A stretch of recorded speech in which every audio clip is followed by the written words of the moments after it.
Би энэ дансыг хаалгамаар байна. $112 14 цент. Бага тооцоонууд уу? Таны хэтрүүлсэн дансны тооцоо юм байна. Маадах чинь юу гэсэн үг вэ? Эрхмээ, таны данс тэг балансаас доогуур байна гэсэн үг. Ойлгомжтой. Яваад угараа. Чи миний модыг сүйтгэж билээ. Эндээ байж байна. Би цагдаа дуудлаа. Бүх зүйл зүгээр үү? Намайг Мэги гэдэг. Тэгэхээр та манай шинэ хөршөөх нэ. Тэгээд Би бас энд нүүж ирж байгаа юм. Энэ бол Оливер. Чи бидний өглөөний мөрөглийг удирдах. Би өөрийгөө еврей гэж бодож байна. Сайн байна. Мэдэж. Эрхмээ, Бурхан минь гамаг аваач надаар битгий тоглоорой. таны гар утсыг ашиглаж болох уу? Манай гэртүү. Би хичээл тарсны дараа хүүхэд харж чадсан цагийн $11 орол харж болно. Явцгаая. Энэ зоосоор ээж рүүгээ залах. Энд чинь хүрэхгүй штэ. Маа энэ. Одоо ээж рүүгээ залгахад хүрнэ бай. Чи энэ дуртай их сонирхолтой хүн.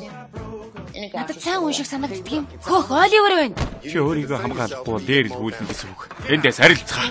Намайг тамхи татдгийг та анзаараагүй. Чи сайн уруу татагч юм гээч. Наад чинь амар харьцуулалт байна штэ.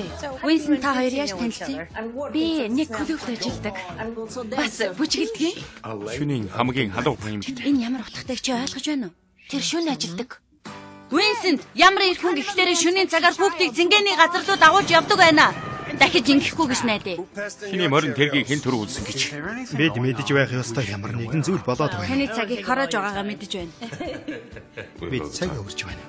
Чамд нэг зүйл үзүүлье. Хүний хамрыг хэрхэн зөв хугалах тухай. Хамар хугалахаа? Тайвшир. Чи энийг зөвөр ойлгож чадахгүй. Тэрэнд хүмүүс дургүй. Хүмүүс тэрэнд дургүй. Чамаас бусдна. Чи яагаад тэрэнд дуртай байдаг юм?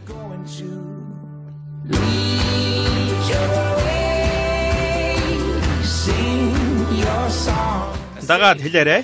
Хүмүүс бид энэ дэлхийг сайхан болгоно гэж амласан хүмүүсийн төлөөх тэдний золиослыг тэмдэглэдэг. Миний хүү яхаараа ийм ажил хийдэг лээ. Би энэ дэлхийг яаж амьдрахыг үзүүлж байна. Чи ажил хий цалин гав тэгээд үү. Чи арх уугаад байгаа юм уу? Үнэндээ би санахгүй.